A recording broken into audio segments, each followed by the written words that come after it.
फवाद चौधरी साहब ने हमें ज्वाइन किया है। बहुत शुक्रिया चौधरी साहब आपके वक्त का। सुप्रीम कोर्ट का यूनानिमस डिसीजन है। ये 13 जजेस ने ये कहा कि इलेक्शन कमीशन ने 13 जनवरी के फैसले की तशरीह गलत की, लेकिन इलेक्शन कमीशन में ये ऑडेसिटी है, मैं कहूँगा वो उन्होंने इतनी जुर्रत कर दी कि मतलब ये एक खबर इलेक्शन कमीशन जराए से चल रही है जो कुछ देर बाद एलामिया की सूरत में भी आ जाएगी। वो ये कहते हैं कि इलेक्शन कमीशन ने किसी फैसले की गलत तशरीह नहीं की है। तो कुजा ये कि इलेक्शन कमीशन पर कोई प्रेशर हो या मुतालबा किया जाए कि वो मुस्ताफ़ी हो, उन्होंने इतना अहम जो एक सुप्रीम कोर्ट का डिसीजन था उसकी गलत तशरीह कर ली। वो तो कहते हैं कि मामला इंट्रा पार्टी इलेक्शंस का है और वो तो अभी जूं का तूं पड़ा हुआ है, तो फिर प्रेशर डालने का या उनसे मुतालबा करने का कोई क्या खास फायदा होगा कि वो मुस्ताफ़ी हो जाए?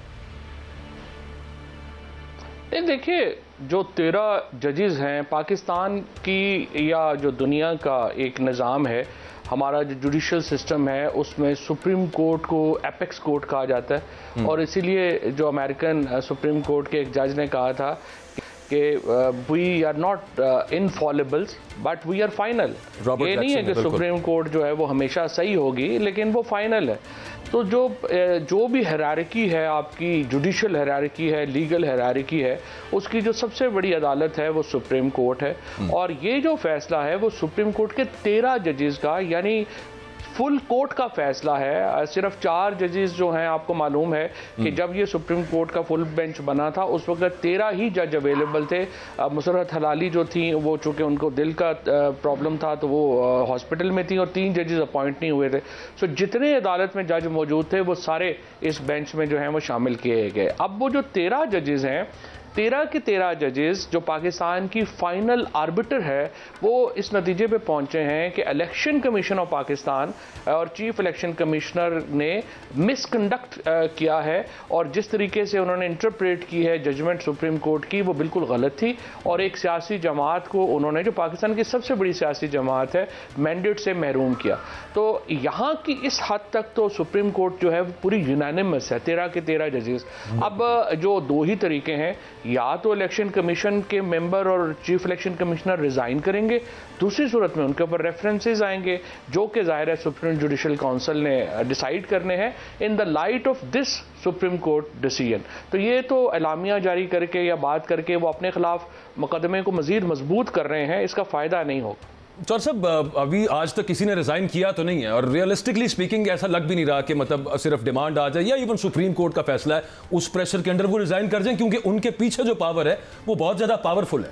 और फिर दूसरी बात कि रेफरेंसेस आ भी जाएंगे तो टेकअप होंगे कि नहीं होंगे, ये भी एक बड़ा सवाल है।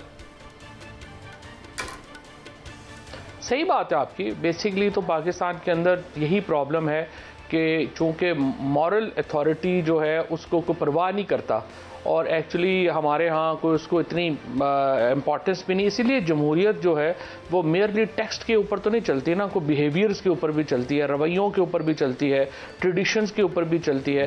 अब आप मुझे बताइए सिर्फ कि एक 13 जजेस सुप्रीम कोर्ट के एक बात के ऊपर पहुंचे हैं और उसके बाद अगर चीफ इलेक्शन कमिश्नर और मेंबरान इस ढिठाई के ऊपर आ जाएं कि हम नहीं इस्तीफ़ा देते, आप जो मर्जी करना है कर ले, तो इससे तो आप, इसका मतलब है कि पाकिस्तान की जमहूरियत में फिर बड़ा सुकम है और हमारे इदारों में बड़ा सुकम है। और इसकी अगर हर इदारा और हर शख्सियत यही फैसला कर ले कि नहीं, जब तक फिजिकली हमें आके उठा के कोई बाहर नहीं फेंकेगा हमने नहीं जाना, तो फिर जाहिर है कि उससे सोसाइटी जो है वो डिस्टेबलाइज होती है। तो मेरे ख्याल में इलेक्शन कमीशन को, या एटलीस्ट उनमें जो कुछ मेंबर्स हैं जो ऑनरेबल होंगे, जो जिनकी इज्जत होगी, वो कॉन्सिक्वेंसेस से भी बचेंगे अगर वो सुप्रीम कोर्ट के फैसले के ऊपर जाएंगे। अदरवाइज तो आपकी बात ठीक है, देखना है कि पीटीआई खुसूसन खैबर पख्तूनख्वा हुकूमत कितना प्रेशर बना पाती है। कॉन्स्टिट्यूशनली वो प्रोटेक्टेड हैं, कॉन्सिक्वेंसेज उनके लिए क्या हो सकते हैं? वैसे में आप बात कर रहे थे ना नज़ायर की भी, आप प्रेसिडेंट्स की बात कर रहे थे, जो 13 जनवरी का फैसला था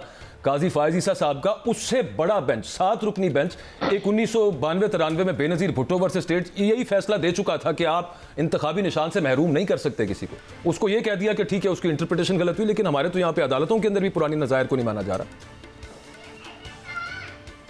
लेकिन सुप्रीम कोर्ट के ऊपर तो पुराने नज़ायर नहीं ना आते, वो बाइंडिंग नहीं है ना। सुप्रीम कोर्ट के तो चेंज कर सकती है, इलेक्शन कमीशन चेंज नहीं कर सकता।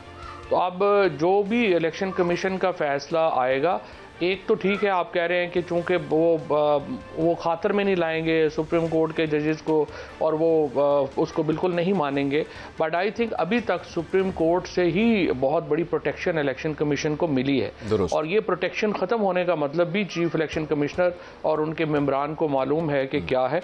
इससे पहले भी एक नोट जस्टिस अतर मिनल्ला साहब का मेजॉरिटी जजमेंट का मौजूद है जिसमें उन्होंने कॉन्सिक्वेंसेस बताए हैं जो पंजाब और खैबर पख्तूनख्वा में इलेक्शन ना करा के मौजूदा इलेक्शन कमीशन के ऊपर जो हैं वो आएंगे। वो कॉन्सिक्वेंसेस भी अभी जो हैं, ठीक है, जब तक आप ताकत में हैं ताकत में, जब नहीं होंगे तो उस वक्त आ जाएंगे, वो तो मसला नहीं है। ठीक, इंतहाई काबिल एहतराम चौधरी साहब, वजीर कानून समेत हुकूमती जमात वाले कह रहे हैं मैं नसीब हूँ किसी और का, मुझे मांगता कोई और है। और इलेक्शन कमीशन के एक आला शख्स से जब मेरी बात हुई तो उसने मुझे हैरान कर दिया। वो कहता है इलेक्शन कमीशन में पार्टी थी ही नहीं, पेशावर हाई कोर्ट में नहीं थी, सुप्रीम कोर्ट में नहीं थी, इनको मखसूस नशिस्तें देना उनकी समझ से बाहर है। तो आप जैसा कादावर शख्सियत जो है, इसकी समझ में ये फैसला है, मांगी नहीं तो क्यों मिल गई, कैसे मिल गई, क्या प्रेशर है, क्या कहानी है, प्लीज को गाइड करें। बिल्कुल सही बात। अच्छा, नहीं, पहले बात तो ये है कि अगर आप जाए ना तरीके इंसाफ की लीगल स्ट्रेटजी के ऊपर, तो वो तो बड़ी फ्लॉड थी और उसमें कोई शुबा नहीं कि बड़ी मीडियोकर लीगल हिकमत अमली थी तरीके इंसाफ की, इसमें कोई दो राय नहीं है। क्योंकि देखिए, जब ये हुए हैं, इलेक्शन हुए हैं, मैं जेल से ये बात कर रहा था कि तरीके इंसाफ को किसी पार्टी में नहीं जाना चाहिए, उन्हें अपनी ही शिनाख्त के मुताबिक पार्लिमानी पार्टी बनानी चाहिए और सुप्रीम कोर्ट से ही फैसला इसका होना है। जो तरीके इंसाफ जो खामखा सुन्नी इत्तेहाद कौंसिल उन्होंने बना ली और फिर ठीक है इलेक्शन कमीशन ने उसको मिस इंटरप्रेट किया, लेकिन इलेक्शन कमीशन का जो रवैया चला आ रहा था उन्होंने यही करना था। अब ये जो आज का ये जो फैसला आया है, इसका सबसे बड़ा क्रेडिट जाता है सिकंदर को, जो कि इलेक्शन कमीशन के वकील थे। ड्यूरिंग द आर्गूमेंट्स, आपको याद होगा अगर आपने ये लाइव देखी हैं, तो जो 4 हियरिंग पहले ये क्वेश्चन हुआ मंसूर अली शाह साहब का कि आपने ये जो, बल्कि चीफ जस्टिस साहब का, और उसके ऊपर इलेक्शन कमीशन के वकील ने यही इंसिस्ट किया जो अभी आप बता रहे हैं कि उन्होंने कहा कि जी वो तो पार्टी नहीं थी क्योंकि आपका फैसला था। अब इसके ऊपर खुद चीफ जस्टिस पाकिस्तान गो उनका फैसला बल्ला लेने का गलत था, लेकिन यहाँ पे आके वो भी थोड़े भौंचके रह गए और उन्होंने कहा कि आप क्या बात कर रहे हैं, हमने पार्टी कहाँ बैन की थी।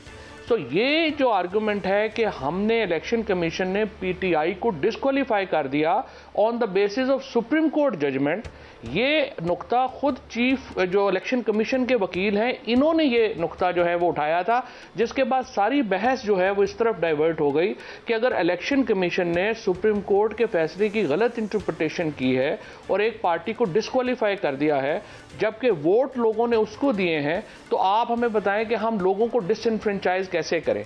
तो ये जो क्रेडिट जाता है ये एक्चुअली इलेक्शन कमीशन के वकील को जाता है आज के फैसले का। अच्छा जौहर साहब, ये जो आज सुप्रीम कोर्ट का फैसला आया, एक 8-5 का, एक 11-2 का और फिर एक 13-0 का, वो सारे मतलब तहरीके इंसाफ के हक के अंदर वो आ गए, इसका कुछ असर हायर कोर्ट्स पर भी आएगा, ट्रिब्यूनल्स पर भी आएगा, वहां भी कुछ रिलीफ होगा, वहां पे प्रेशर कुछ कम होगा, या रियलिस्टिकली स्पीकिंग लगता ये है कि अब प्रेशर की एक नई लहर आने वाली है ताकतवरों की तरफ से अदालतों की तरफ? देखिए बाजवा साहब, पहली बात तो यह है कि इसकी अहमियत क्या है। इसकी अहमियत यह है कि ये पीटीआई को सीटें मिलना ना मिलना हम नहीं है, असल बात यह है कि हुकूमत का जो नंबर है कॉन्स्टिट्यूशनल अमेंडमेंट लाने का वो नहीं रहा और पीटीआई गो अब सबसे बड़ी जो है वो पार्लिमानी पार्टी भी बन गई है। बट आपने सुना होगा जब आजम नज़ीर तारड़ साहब जो थे उन्होंने इंटरव्यू दिया और उस टीवी इंटरव्यू में उन्होंने कहा कि हम एक कॉन्स्टिट्यूशनल पैकेज ला रहे हैं। जी जी। उसके बाद इरफान कादर साहब जो इस वक्त कंसल्टेंट हैं सदर पाकिस्तान के, उन्होंने एक इंटरव्यू दिया, उन्होंने कहा कि वो एक कॉन्स्टिट्यूशनल पैकेज ला रहे हैं। अब वो कॉन्स्टिट्यूशनल पैकेज क्या था? वो कॉन्स्टिट्यूशनल पैकेज अदलिया से मुतल्लिक था जिसमें 2-3 कंपोनेंट्स अब पब्लिक हैं। एक तो यह है कि आप जजेस की उम्र 3 साल बढ़ा रहे थे जिसके नतीजे में मौजूदा चीफ जस्टिस जो हैं वो 3 साल और जो है उन्होंने रहना था।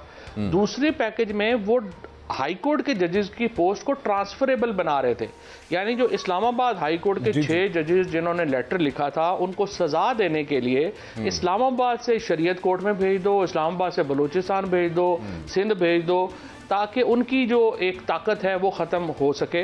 तो बुनियादी तौर के ऊपर ये जो सारा मुकदमा था ये अदलिया की आज़ादी का मुकदमा था, क्योंकि हुकूमत ने बेवकूफ़ी की, उन्होंने डिस्क्लोज़ कर दिया अपना एजेंडा कॉन्स्टिट्यूशनल अमेंडमेंट का, जिससे पूरी अदलिया जो है वो एक सहम गई और उनको ये लगा कि ये तो बिल्कुल जो है, एक तो ज़ाहिर है सारी पार्लियामेंट फॉर्म 47 की पैदावार है, पंजाब से, सिंध से, हर जगह से जो लोग आए हैं, उसके ऊपर आप कह रहे हैं हम कॉन्स्टिट्यूशनल अमेंडमेंट लेके जुडिशरी का जो है वो बेड़ा गर्क कर देंगे। लिहाजा उस रिटेलिएशन के अंदर कह लें या उस एक पस मंज़र में इस मुकदमे की अहमियत अदलिया की इंटरनल पॉलिटिक्स के लिए और अदलिया की अपनी आज़ादी के लिए बहुत बढ़ गई थी, और उसकी वजह से हमने देखा ये सब कुछ हुआ। तो बड़ा कथा का भी माफ बाजवा साहब, आप ये फरमा रहे हैं कि अगर ये 2/3 मेजॉरिटी वाली जो बात कर रहे हैं आप पार्लिमानी पार्टी पीटीआई सबसे बड़ी हो गई है, तो अगर 2/3 मेजॉरिटी मिल जाती तो आप समझते हैं अदलिया के चीफ को ये बात कर रहे हैं आप? अभी आपने क्या फरमाया कि इनको एक्सटेंशन मिल जाती 3 साल मजीद की,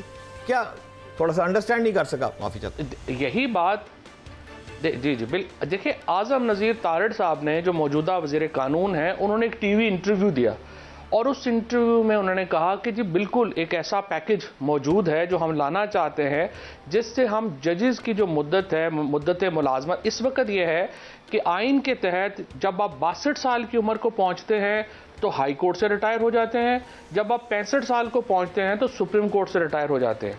तो आज़म नज़ीर तारड़ साहब ने बताया कि वो एक अमेंडमेंट ला रही है हुकूमत आइन की इस प्रोविजन में, आर्टिकल 175 में, जिसके ज़रिए जो जजेस की जो रिटायरमेंट एज है उसमें 3 साल का इजाफा कर दिया जाएगा, यानी वो 65 के बजाय 68 ईयर्स में रिटायर होंगे, जिसके बाद फायज़ ईसा साहब को 3 साल मजीद चीफ जस्टिस रहने का मौका मिल सकता था। अच्छा, मैं चौधरी साहब, आपने कहा ना कि एक यही जो आप कॉन्स्टिट्यूशनल पैकेज ला रहे थे और अदलिया से मुतालिक था, वो बिल्कुल दुरुस्त आपने ये निशानदेही की कि सारे यही सोच रहे थे, बेवकूफ़ी हो गई, वो बिफोर टाइम थोड़ा उन्होंने रिवील कर दिया अपना प्लान, और वो आपने एक वर्ड यूज़ किया, फिर आपने वापस भी ले लिया, रिटेलिएशन जजेस के हवाले से। खासतौर पे मैं हाई कोर्ट के जजेस की बात करूंगा। लाहौर हाई कोर्ट की जो अभी नई चीफ जस्टिस साहिबा हैं, आलिया नीलम साहिबा, उनकी एक मुलाकात इलेक्शन सुप्रीम कोर्ट के हुक्म पर मीनिंगफुल मुशावरत इलेक्शन कमिश्नर्स के साथ जारी है। पंजाब के फैसले बहुत अहम है ट्रिब्यूनल्स के हवाले से, फॉर्म 45-47 का वहाँ पे नथारा होना है, तो उनकी जिस तरह से तकर्रुरी भी हुई, ड्राफ्ट रूल्स के ऊपर ही मामला बन गया। यहाँ से आपको क्या उम्मीद है? क्या वो उन्हीं ट्रिब्यूनल्स को बरकरार रखेंगी? मैं आपकी राय जानना चाह रहा हूँ इसके ऊपर, या फिर आपको लगता है कि कोई दरमियानी रास्ता निकलेगा? देखिए, उसमें भी जो बैकग्राउंड में देखिए ना, वो ये है कि 7 जो ट्राइब्यूनल्स हैं वो मुकर्रर किए जस्टिस शहजाद मलिक साहब ने, और इलेक्शन कमीशन ने उन 7 में से 4 के ऊपर ऑब्जेक्शन दायर किए सुप्रीम कोर्ट में कि हमें ये 4 जजेस जो हैं एज ए ट्राइब्यूनल मंजूर नहीं है। अब वो 4 जजेस कौन हैं? वो हैं जस्टिस शाहिद करीम, जस्टिस वकास रऊफ मिर्ज़ा, जस्टिस शमस मिर्ज़ा और एक इकबाल साहब।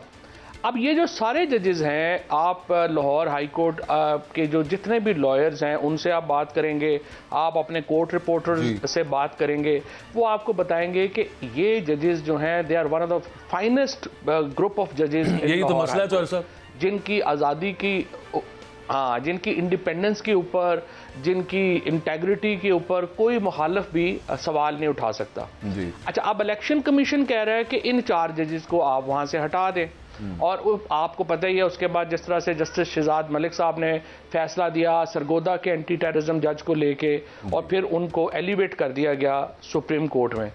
अब जो आलिया नीलम आई हैं, जस्टिस आलिया नीलम, उनसे आज आई सपोज जो कल रिपोर्ट हुआ था कि आज मुलाकात थी इलेक्शन कमीशन की। अब ये नहीं पता अभी वो हुई है नहीं हुई, या वो उसको रीशेड्यूल किया गया या नहीं किया गया।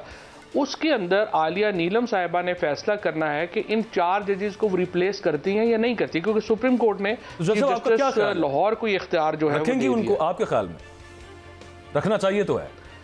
मेरे ज़ाती ख्याल में बड़ा मुश्किल होगा जस्टिस आलिया नीलम के लिए, क्योंकि ये जो 4 जजेस हैं ये बहुत रिस्पेक्टेड जजेस हैं, और अगर इसको चीफ जस्टिस रिमूव करती हैं ट्राइब्यूनल से तो फिर वो अपने इदारे के अंदर उनको I think she will be looked down upon.